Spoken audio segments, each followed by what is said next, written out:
নমস্কার, আমি জ্যোতিষী তন্ময় মৌলিক।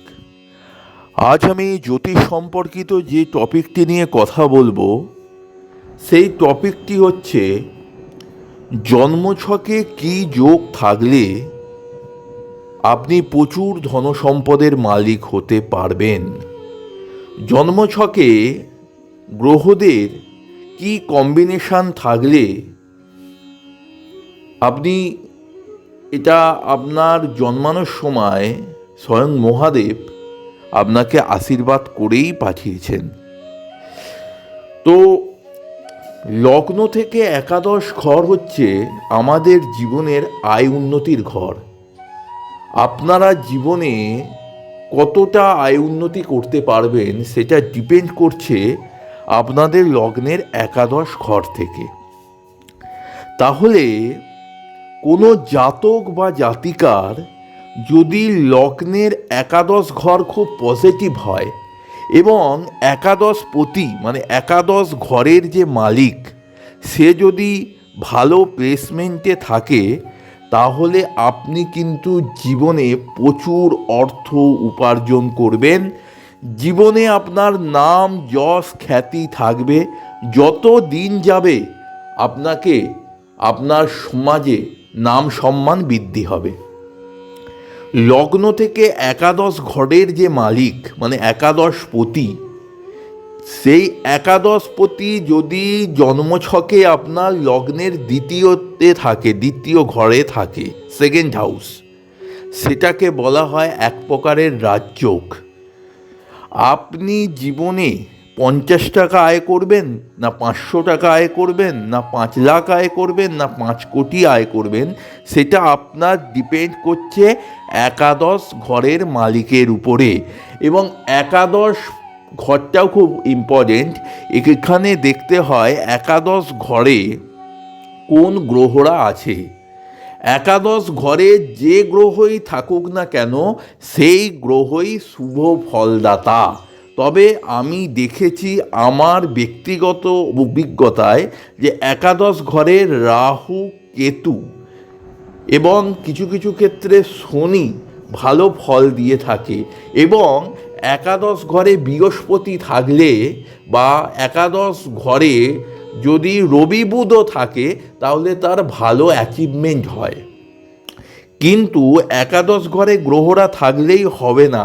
একাদশ ঘরের যে মালিক সে যদি জন্মকালীন সেকেন্ড হাউসে থাকে, সেকেন্ড হাউসটা হচ্ছে আমাদের ধনভাব, আমাদের সেভিংসের ঘর, এবং সেই একাদশ ঘরের মালিক যদি সেকেন্ড হাউসে থাকে সেটা এক প্রকারের রাজযোগ।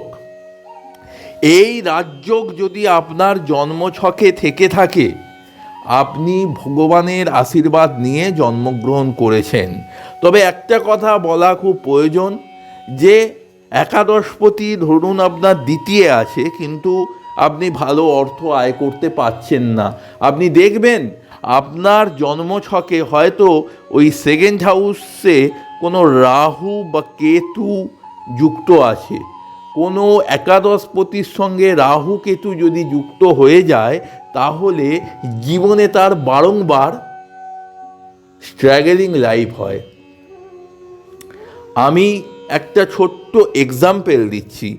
ধরুন কোনো জাতক বা জাতিকার মেষ লগ্ন, তাহলে মেষ লগ্নের ক্ষেত্রে একাদশ ঘরটা হচ্ছে কুম্ভ রাশির ঘর। তাহলে কুম্ভ রাশির অধিপতি শনি।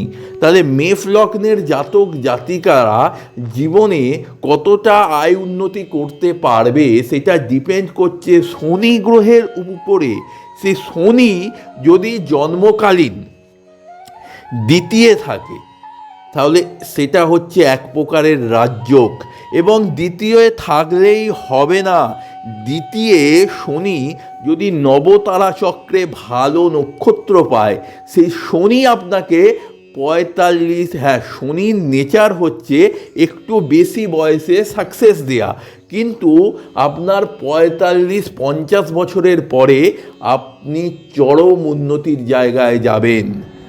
ধরে নিন আপনার তুলা লগ্ন, তাহলে তুলা লগ্নের একাদশপতি হচ্ছে রবি, কারণ তুলা লগ্ন থেকে আপনার একাদশ ঘর হচ্ছে সিংহ রাশির ঘর। তাহলে সিংহ রাশির অধিপতি গ্রহ রবি, সেই রবি যদি জন্মকালীন সেকেন্ড হাউসে থাকে এবং সেখানে যদি রাহু কেতু যুক্ত না থাকে, কারণ আমি বারবার করে বলেছি একাদশপতির সঙ্গে রাহু এবং কেতু যুক্ত থাকলে এই রাজযোগ ফলপ্রসূ হবে না। ধরুন সেই তুলা লগ্নের ক্ষেত্রে একাদশপতি রবি সেকেন্ড হাউসে আছে এবং সেই রবির মহাদশায় কোনো জাতক জাতিকার চলছে, সে কিন্তু প্রচুর অর্থ সম্পদের মালিক হবে। This is the astrology, is the authentic subject. আমাদের জীবনে একাদশপতির ভূমিকা খুব গুরুত্বপূর্ণ। আমি আবার কম্বিনেশনটা বলছি, লগ্ন, যার যেটা লগ্ন সেই লগ্নকে 1 নম্বর কাউন্ট করে আপনি একাদশ ঘরে যান। একাদশ ঘরে সব গ্রহই শুভ ফলদাতা, তবে আমি একাদশে দেখেছি রাহু কেতু ভালো ফল দেয় এবং কিছু কিছু ক্ষেত্রে একাদশে শনিও ভালো ফল দিয়ে থাকে। কিন্তু একাদশ ঘরের যে মালিক সে যদি জন্মকালীন সেকেন্ড হাউসে থাকে, সেটা এক প্রকারের রাজযোগ। 30-32 বছর অবধি জীবনে খুব স্ট্রাগল করতে হয়, তারপরে তার জীবনে আমূল পরিবর্তন হয়। যদি একাদশপতি সেকেন্ড হাউসে থাকে, যত বয়স বাড়ে সমাজে তার নাম সম্মান বৃদ্ধি হয়। আজকে সংক্ষিপ্তভাবে কিছু কম্বিনেশন নিয়ে কথা বললাম।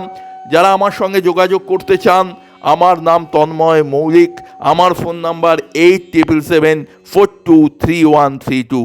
নমস্কার, জয় মা তারা, জয় গুরু বামদেব।